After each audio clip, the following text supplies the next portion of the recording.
For posterior periapical radiographs, this is the yellow colour-coded system with metal connector, yellow bite block and yellow beam aiming device. When connected together, they look like this from above and like this from the front. This is another common type of film holding device with a bite block, and instead of a beam aiming ring, it has a single pointer. When connected together, it looks like this from the top and looks like this looking down the long axis of the handle. Please note that the center of the pointer should be in the center of the film. It is very easy to orientate this pointer incorrectly. This is the incorrect orientation, where the center of the pointer is not pointing towards the film. Please check that the pointer is correctly aligned before loading the film and placing it in the patient's mouth. Here we have a correctly mounted digital sensor plate for a posterior radiograph. Please note that the films used for posterior teeth, that is premolars and behind, tend to be the larger film rather than the small film which I have put beside for comparisons purposes that's used for anterior teeth. Here we have mounted a non-digital standard dental film in the plastic film holding device with the dot towards the biting surface as appropriate, and for comparisons purposes a small anterior film is alongside.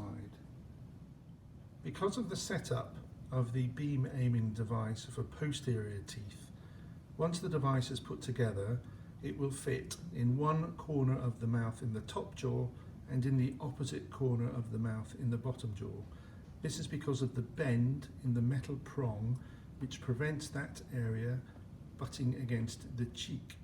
For example, in this setup, the upper left molar teeth can be set up using this device with the bend of the prong coming towards you, but it will not fit in the opposite side of the mouth with the bend of the prong going away from you, because this will impact on the patient's soft tissue.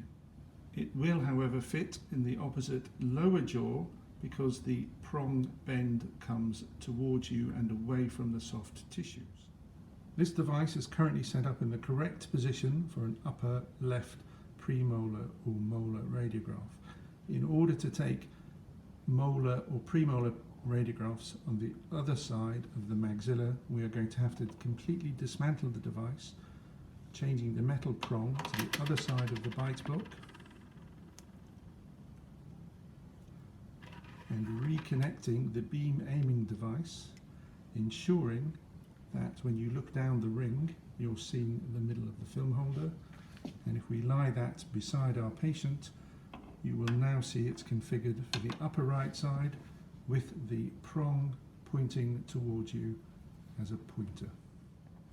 For lower jaw radiographs, the setup is the same, where the prong comes towards you for the lower left side, and in order to use this film holder for the opposite side, we would have to dismantle it, taking off the beam aiming device, turning the prongs around into the other side of the bite block, repositioning the beam aiming device to ensure that you're looking right down at the film, and then that side is ready for the lower right jaw, again with the prong of the bar coming towards you, enabling the plastic to go into the soft tissues without obstruction. This is the position for the plastic beam aiming device without a ring. This is the correct orientation for an upper left molar or premolar radiograph, and in order to convert this to an upper right radiograph, we're going to have to rotate the film holding device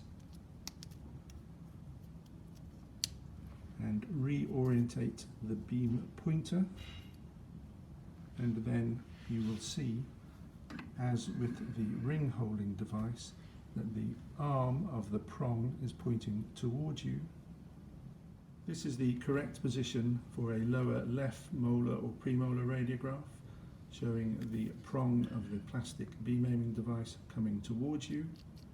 in order to convert it to a lower right side, we have to turn and rotate the film holding device like that and reorientate the beam pointer to ensure that it's pointing down the middle of the radiograph.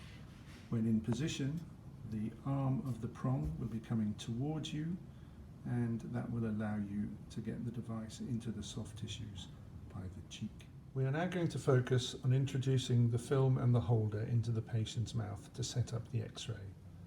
Because the film has a very sharp top edge, sometimes this is very uncomfortable to the palate, and because the film is relatively large, sometimes we can make adjustments to the film to make it more comfortable for the patient. Although you should never bend or flex either dental X-rays or digital plates, the top sharp edge of these packets can be uncomfortable in the palate.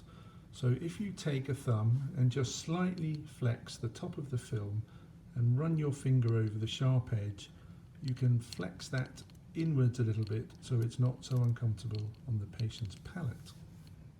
When introducing the film into the mouth, put it in at an angle and then straighten it up with the film at the midpoint of the palate, which is the highest point, and the film will also then be parallel to the tooth being X-rayed.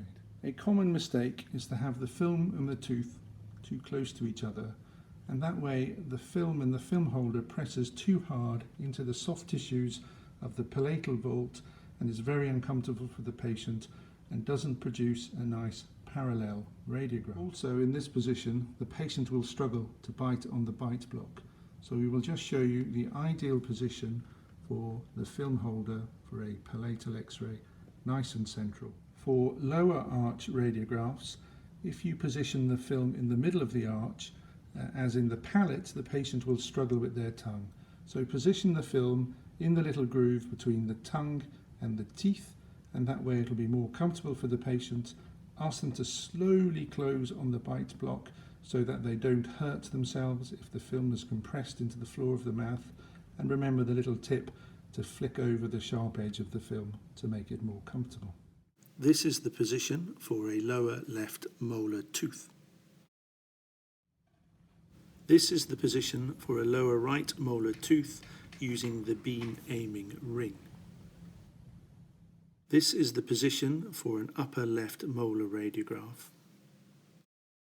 This is the position for an upper right molar radiograph using the beam aiming ring. When the device is correctly positioned in the patient, bring in the beam aiming device of the X-ray machine, align it with the beam aiming ring, and ensure that the device is parallel to the metal prong on the radiograph holding device. The X-ray is now ready to be taken.